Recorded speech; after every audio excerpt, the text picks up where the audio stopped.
Please welcome America's Mayor, the Honorable Rudy Giuliani.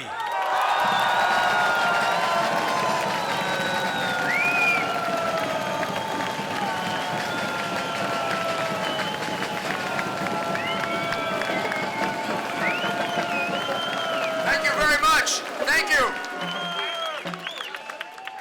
So this is now my 11th time here.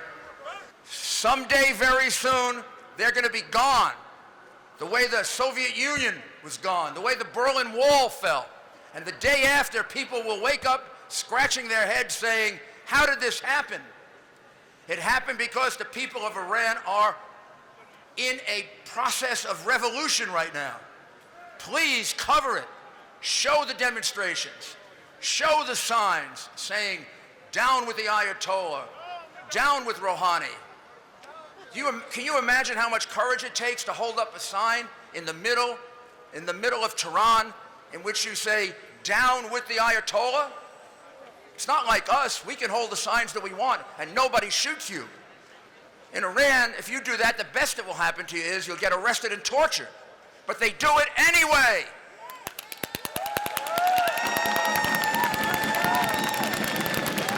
And they do it because they are crying out for freedom.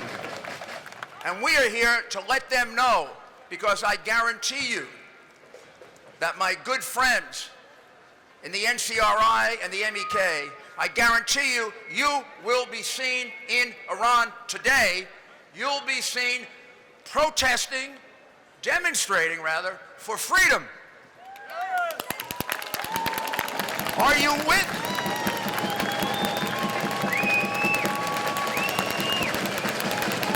And the reason I'm for regime change, is, unlike many situations where we have changed regimes only to go from bad to worse, or from bad to not much better, right now, through the NCRI, if we had to tomorrow, they could run Iran a lot more effectively, a lot more efficiently, and a lot better than the murdering mullahs. Democracy, freedom, Madam Rajavi. Wake up. Wake up. Wake up and take a look at what Madam Rajavi has put together. She has people ready and fully capable of guiding Iran through a transition from the regime of terror to a regime of freedom, from the regime of terror to a regime of democracy. Within 6 months, elections could be held, and we could have a government in Iran that allows for free elections, that stops arbitrary imprisonment, that ends the abuse of capital punishment that goes on in Iran, that respects the rights of women by an organization run by a woman. Imagine how revolutionary that would be in that part of the world where in many cases women are treated like property. Women are treated as worse than property. This organization is run by Madam Rajavi, who is not only a woman, she is a great woman.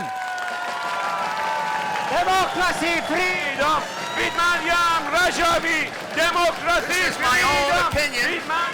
This is my own opinion. Democracy, freedom, with Madam Rajavi. Democracy, freedom, with Madam Rajavi. Democracy, freedom, with Madam Rajavi. In Iran today. I want people in Tehran today to hear that. I want them to know how much we support that. Azadi, Iran. Maryam, Azadi, Iran. Maryam, Azadi, All right. Iran.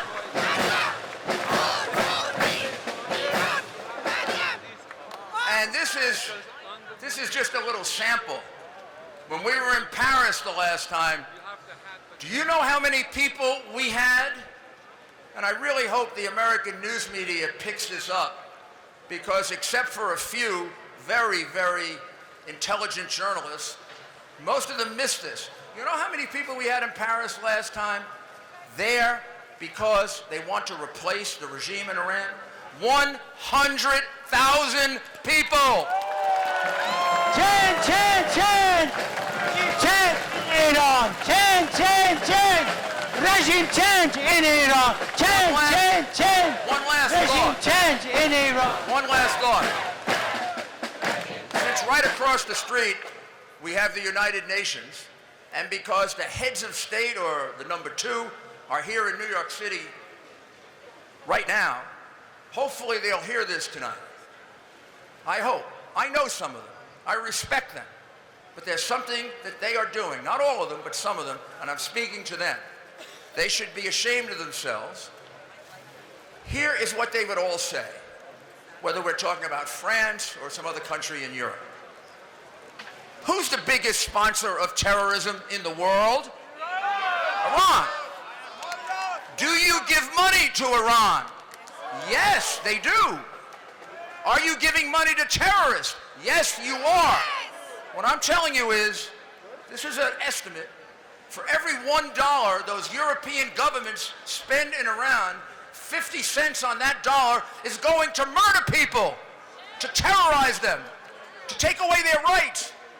How could France, a democratic country, how could France give money to Iran? How can they do business with the biggest sponsor of terrorism in the world? Anyone doing business with Iran should be ashamed of themselves.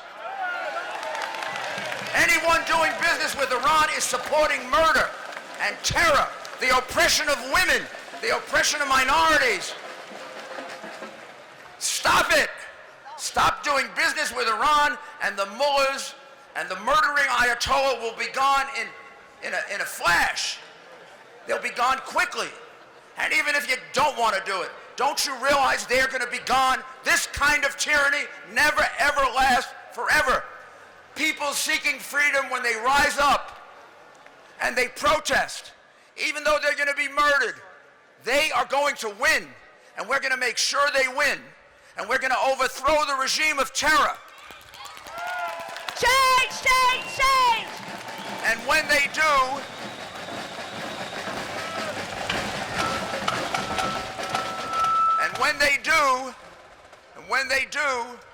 and I think I told you, they're going to overthrow them sooner rather than later, you and I and all of us are going to go to Tehran, and we're going to have a demonstration there to thank the brave people of Iran for having to sacrifice in order to create freedom. I will guarantee you that before long, they're going to fall. They're going to all be surprised, the media people, all be surprised. But every sign is there.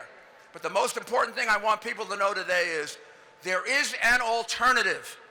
There are people that are ready, willing, able, and organized to guide that government within 6 months from the tyranny that it is to a nation of liberty, a nation of dignity, a nation that respects the rights of women, and a nation that is commensurate with the great history, tradition, and culture of the Iranian people.